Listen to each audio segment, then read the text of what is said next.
You've just flown first class to Reykjavik after spending a week at the beach. When you got there, you checked into your hotel, everything was perfect, and they upgraded you to a brand new room. And best of all, everything was free. Sound too good to be true? Well, it's not. I actually do things just like this all the time for free. How? Credit cards. And no, I'm not talking about racking up tons of credit card debt. That is something you should never ever do. You should always pay your credit card bill in full every single month. I'm talking about credit card points and credit card perks. Through careful planning, I've not spent a single cent on travel in the last 4 years. That's every hotel I've ever stayed in, every flight I've ever taken has been paid through credit card points. And if travel's not for you, that's okay. You could still get cash back with the right credit cards, a lot of cash back, thousands of dollars of cash back with the right credit cards. And in this video, I'm gonna be breaking down 5 credit cards that you have to get if you wanna get the very most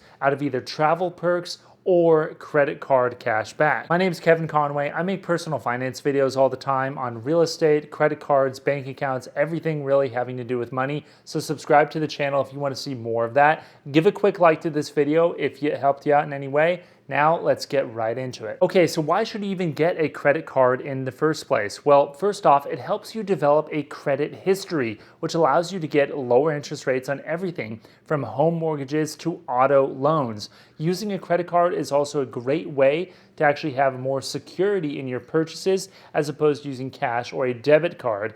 And credit cards are frankly just very convenient to have.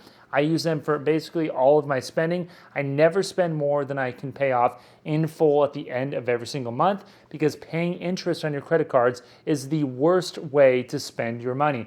Now, with that out of the way, what is the #1 credit card that you should get if you're just starting out? That would be the Discover credit card. So I'm gonna break this down into 3 different categories. Discover has many credit cards, but here are the ones relevant to you. If you're just starting out and you cannot get approved for any other credit card at all, you need to get the Discover secured card. This allows you to actually develop a credit history by putting down a few $100s as a refundable deposit on a credit card, and then you'll use that. After a few months, you'll actually develop a credit score, and then you'll be able to upgrade that card to a regular credit card. And the reason why you want to do that is because it gets you on the ladder of developing a credit history. And in doing that, for a few months, you're able to actually develop that credit history, which will parlay into something much greater later on. Now, if you can qualify for a credit card, Discover It is a great option to get. It allows you to get 5% cash back on rotating categories. These categories change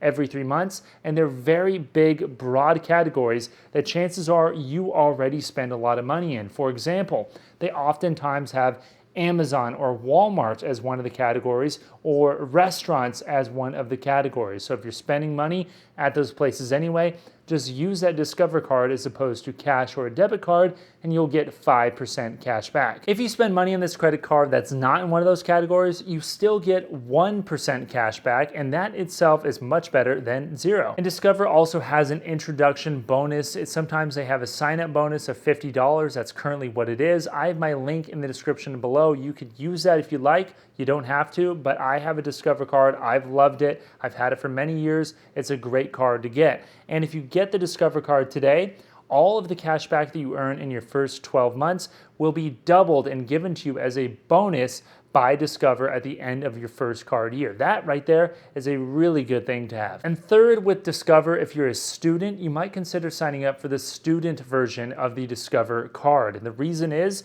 it's oftentimes easier to sign up for, it's easier to get approved for, and you'll get a $20 bonus if you maintain a certain GPA. You'll just get $20 for free. You don't have to spend any money to get it, just for having certain good grades. And best of all, none of these cards have any annual fee whatsoever. Discover is a great company. The customer service is great. I highly recommend it. It was my very first credit card. So sign up below if you want to start out with a credit card with a company that has a good reputation. Okay, #2, the Chase Freedom Unlimited. Also a card that I have, and also a card with no annual fee. Is a great card to get whether you're a beginner or somebody who's a little bit more experienced. The reason is because it's very simple.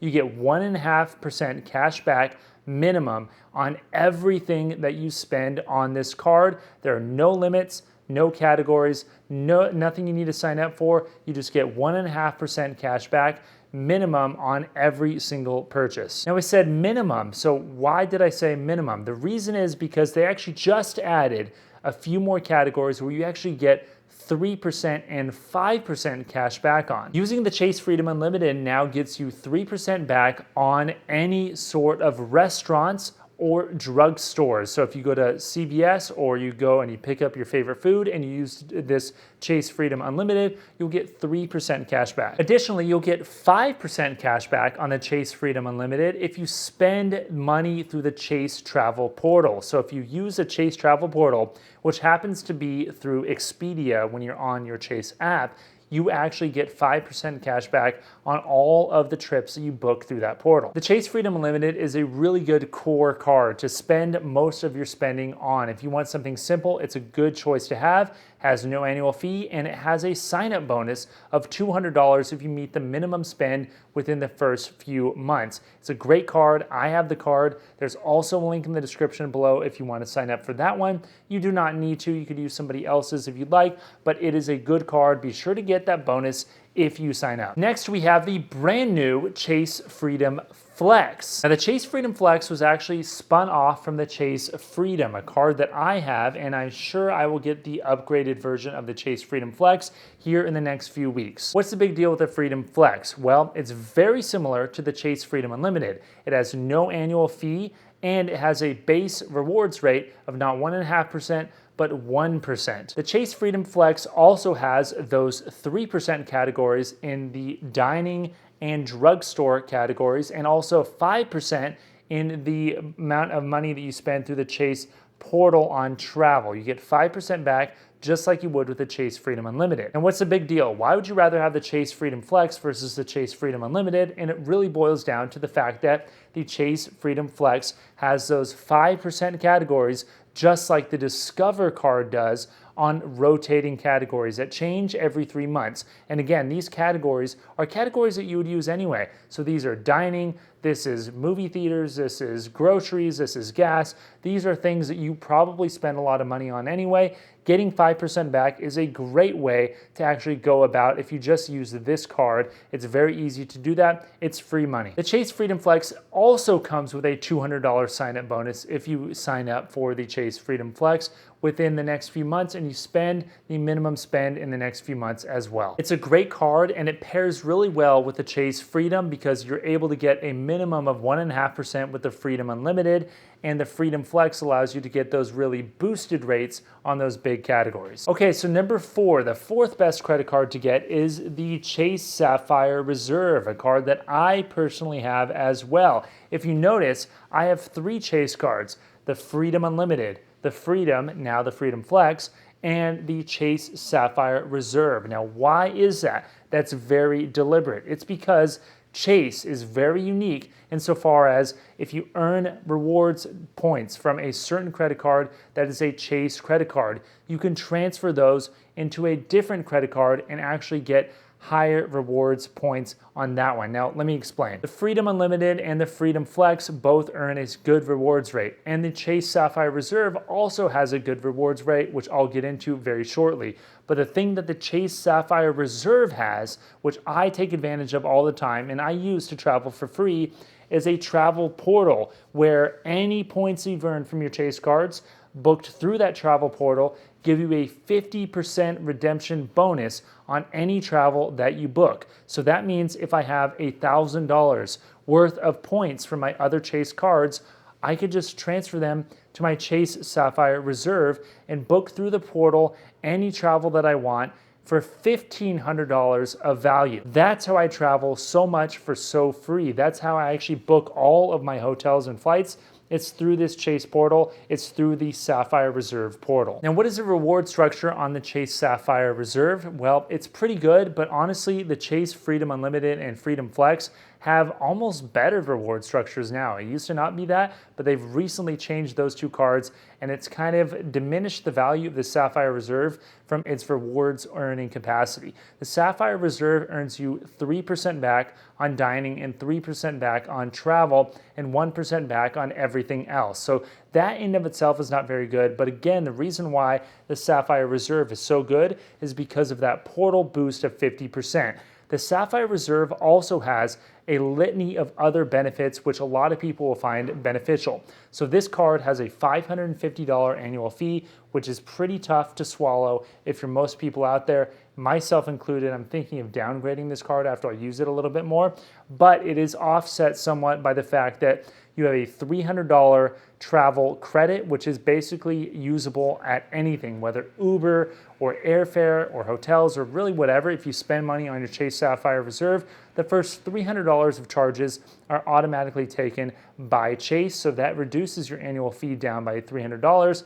Plus, it has a lot of other perks, such as a DoorDash Dash Pass membership with $120 of credit, so you're able to use within that time period, and you also get the Lyft Pass membership and a few other things which are kind of nice, such as lounge access. You can access any Priority Pass lounge in the entire country with the Chase Sapphire Reserve. If $550 annual fee is a little bit too much for you to stomach, consider the Chase Sapphire Preferred, which is basically the step-down version of the Chase Sapphire Reserve, but it's good in its own right. So you earn a pretty good rewards rate on that one of 2 points for every single dollar you spend on dining and travel, and you get the boost through the travel portal of 25% as opposed to 50% on the Sapphire Reserve, but the annual fee is only $95. And the Sapphire Preferred comes with an 80,000 point sign-up bonus, which is the equivalent of $800 of cash, or 800 times 125% or 150%, depending on which portal you're using,